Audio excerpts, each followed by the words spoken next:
시민의 눈높이에서 질문하고 한국 사회에 화두를 던지며 더 나은 내일을 만들어가는 뉴스프리즘 시작합니다. 이번 주 뉴스프리즘이 주목한 이슈 함께 보시겠습니다.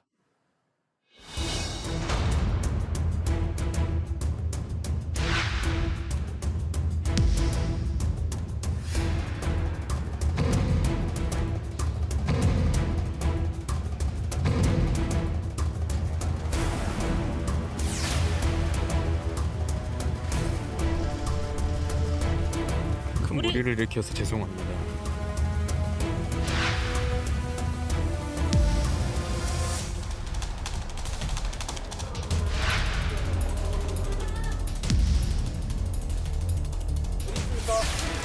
혼자서 범행 계획했습니까?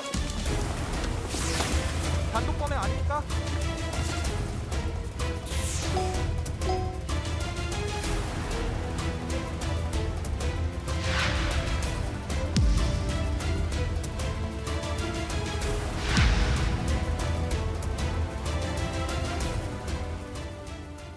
올해 들어 기업과 관공서를 가릴 것 없이 대형 횡령 사건이 끊이지 않고 있습니다.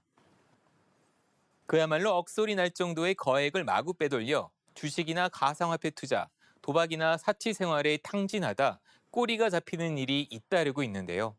하루가 멀다 하고 쏟아진 횡령 사고들, 이재동 기자가 돌아봤습니다. 새해 벽두부터 터진 오스템 임플란트 횡령 사건.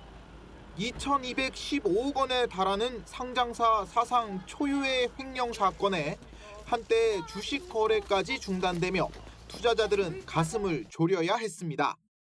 왜 횡령하셨습니까? 신용이 생명인 금융권에서도 횡령 사건은 터져나왔습니다. 우리은행에서는 직원이 외국에 지급해야 할 600억 원 넘는 공금을 빼돌려 절반을 선물 옵션 상품에 투자했다가 잃은 것으로 조사됐고, 횡령에 다 쓴 게 사실인가요?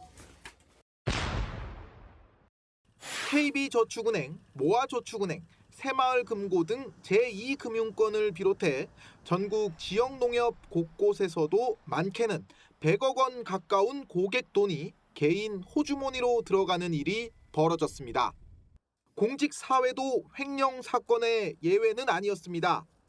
서울 강동구청 7급 공무원 김모 씨는 폐기물 처리시설 투자유치금 115억 원을 횡령해 1심 법원에서 징역 10년을 선고받았습니다. 이 밖에도 계양전기, LG유플러스, 아모레퍼시픽, 신한은행 등 특정 업종과 관계없이 잊을만 하면 횡령 사건은 터져나왔습니다. 피의자들은 횡령의 상당액을 주식이나 파생상품, 가상화폐 투자에 쓰거나 도박으로 탕진해 피해 복구가 쉽지 않은 실정입니다. 그 피해를 주주 아니면 고객이 고스란히 떠안아야 한다는 얘기입니다. 재무보고라든지 이런 믿을 수가 없지 않습니까? 그런 그 회사 각종 그 신뢰성이 떨어지고 기업의 현재 가치 보면 미래 가치도 떨어뜨리고요. 그럼 투자자들 그 투자도 안 할 거 아닙니까?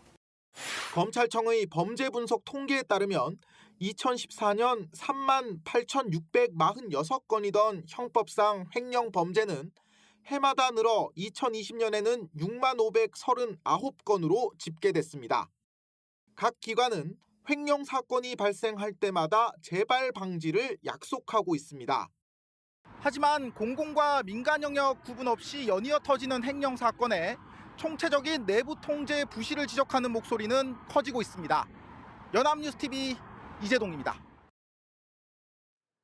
그렇다면 이런 횡령 범죄가 부쩍 늘어난 이유는 무엇일까요?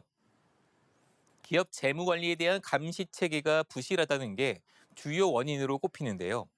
최근 들어 월급보다는 주식 같은 투자 수익에 올인하는 사회 풍조가 적지 않은 영향을 끼쳤다는 시각입니다. 구하림 기자입니다. 올 들어 발생한 대형 횡령 사건의 공통점은 피해자들 대다수가 횡령한 회사 돈을 주식이나 가상자산에 투자했다는 점입니다. 2천억 원을 빼돌린 오스템 임플란트 직원은 주식 투자와 부동산 구매에 회사 돈을 썼고, 서울 강동구청 주무관도 주식 투자에, 우리은행 직원들은 파생 상품에 투자했으며 아브레퍼시픽 직원 일당은 가상자산 투자에 횡령액을 사용한 것으로 조사됐습니다. 코로나19 사태 이후 투자 붐이 일면서 일단 회사 돈을 빼내 투자 수익을 낸 뒤 원금을 채워놓자는 심리가 작용했을 가능성이 있다는 분석입니다. 주식시장이라든가 워낙 활성화되어 있어서 10만 원 횡령했다가 다음날 10만 원 집어넣는 게 전혀 합법적인 수단뿐만 아니라 불법적인 수단을 가지고도 손해보지 않는 시장이라는 확신이 있으면 하고자 하는 유혹은 발생하겠죠. 하루하루 성실히 돈을 모으자는 생각보다 한 번에 많이 벌자, 일명 한탕주의가 우리 사회에 급속도로 퍼진 게 보다 근본적인 원인이라는 해석도 나옵니다. 부동산 가격이 폭등하면서 최근 2, 3년 사이 벼락 부자, 벼락 거지라는 말까지 등장했습니다. 투자를 잘하면 한순간에 부자가, 투자를 하지 않으면 갑자기 거지가 될 수 있다는 인식입니다. 주식이라는 게 사실 저희가 매일매일 일개미처럼 일해서 버는 근로소득에 비해서 어마어마하게 큰 돈이고 악순환인 것 같아요. 일해서 버는 이 얼마 되지 않는 돈이 오히려 가치가 없게 느껴지고. 이런 상황에서 고객이나 회사 계좌에 접근 권한을 갖게 된다면, 또 제도적 감시까지 미비하다면 횡령 범죄는 반복될 수밖에 없다는 목소리가 나옵니다. 은행연합회가 지난해 은행이사회 내부 통제 역할을 강화하는 내부 통제 기준을 개정했는데, 과연 실제로 현장에서 어느 정도 강도로 지켜질지는 미지수입니다. 금융감독원과 금융위원회 역시 금융기관에 대한 정기, 수시 검사를 하고 있지만 내부 시스템을 훨씬 잘 알고 있는 실무자의 횡령을 원천 봉쇄하기에는 역부족이라는 게 전문가들의 지적입니다.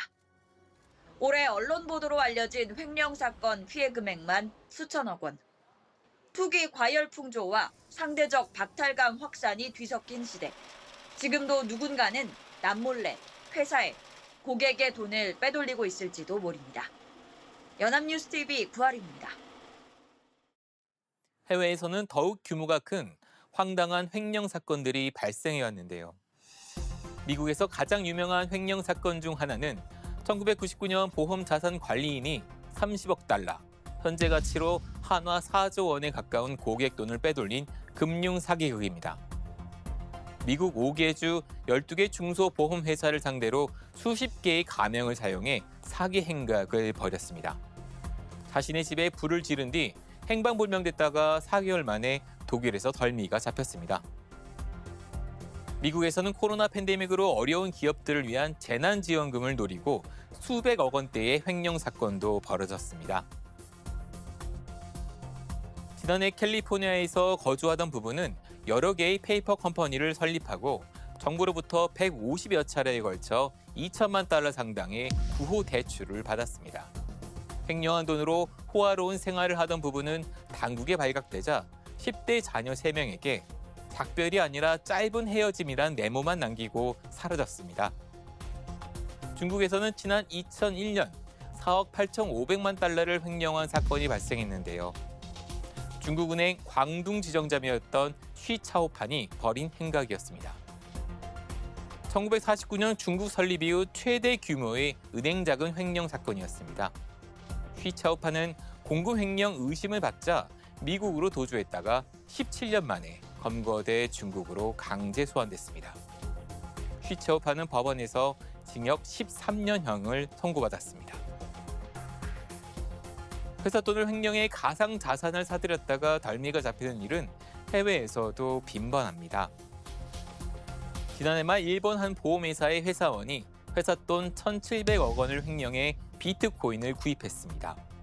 행각이 발각되기 전까지 8개월간 암호화폐의 가치는 17%가 올랐는데요. 회사원이 사들인 비트코인은 미국 FBI가 압수해 일본으로 반환됐습니다. 독일에서는 지난 2009년 슈퍼마켓 체인 점원이 단돈 2,000원도 안 되는 돈을 횡령했다가 해고되는 일이 벌어졌는데요. 독일에서는 플라스틱병과 유리병의 재활용률을 높이기 위해 음료수병 가격에 보증금을 포함시킵니다. 음료수를 마신 뒤 빈 병을 슈퍼마켓에 반납하면 보증금을 돌려줍니다. 그런데 슈퍼마켓 계산원이 2병의 보증금 1.3유로를 횡령했다가 해고됐습니다. 독일 정치권과 노동계에서는 이를 놓고 반발이 거세게 일어났습니다. 금융권의 경우 수십억 유로를 날리고도 경영진들이 건재하는 일이 비일비재한데 푼돈 때문에 직원을 해고하는 것을 이해할 수 없다는 것이었습니다. 독일 전역에서는 이 사건을 놓고 해고에 대한 찬반 논란이 뜨겁게 벌어졌습니다.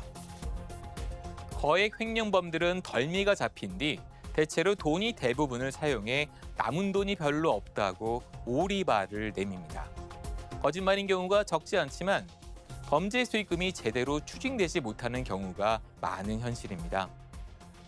횡령금을 써버리거나 숨긴 뒤 몇 년만 징역살이 하면 된다는 계산이 횡령을 부추긴다는 지적입니다.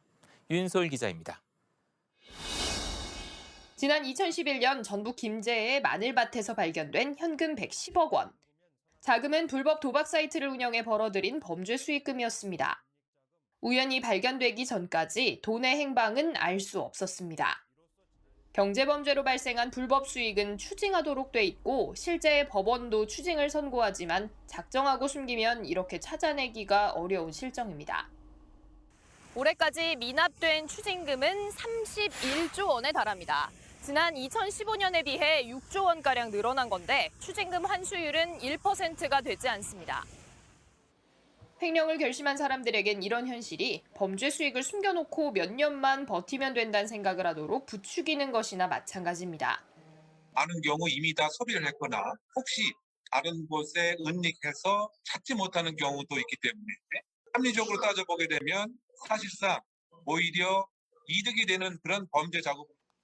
돈을 탕진했다고 주장해도 실제로는 돈을 숨긴 경우가 적지 않고 이를 위해 횡령한 자금을 세탁할 여지도 있습니다.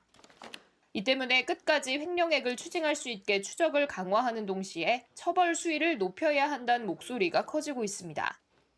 횡령 배임 범죄 양형 기준을 보면 50억 원 이상에서 300억 원을 횡령했을 때 기본 징역 4년형에서 7년형, 300억 원 이상인 경우는 기본 5년에서 8년형입니다. 하지만 이보다 낮은 처벌을 받을 여지가 적지 않습니다. 그 범죄 수익을 보유하지도 못한 경우나 아니면 뭐 소급 가담했다거나 내지는 이런 것들을 감경 요소로 보고 있거든요. 횡령이나 배임을 통해서 얻은 그 금원들을 제3자한테 전달해 버리거나 은닉해서 현재 보유하고 있지 않을 뿐인 경우가 많고, 공금을 개인 쌈짓돈처럼 유용해 돌이킬 수 없는 피해를 낳는 횡령 범죄가 반복되지 않도록 하기 위해선 추징부터 처벌까지 적극적인 제도 손질과 집행이 필요하다는 게 전문가들의 지적입니다. 연합뉴스TV 윤솔입니다. 국제범죄통계에 따르면 횡령 범죄는 2011년 27,882건에서 2020년에는 65,539건으로 최근 10년 새 약 117%나 증가했습니다. 같은 기간 내에 다른 경제범죄의 발생 건수와 비교해 무려 2배 이상이나 높은 수준인데요. 횡령 금액 또한 작게는 억대로 시작해 많게는 수천억 원에 이르기까지 점점 커지는 현실입니다. 전문가들은 횡령 범죄의 증가 원인을 내부 통제 미비, 낮은 처벌 수위, 한탕주의 이렇게 세 가지로 분석했습니다. 횡령이 유행이 된 건 아니냐는 우려까지 나오는데 횡령 방지를 위한 제도적 개선 방안이 시급해 보입니다. 이번 주 뉴스 프리즘은 여기까지입니다. 시청해주신 여러분 고맙습니다.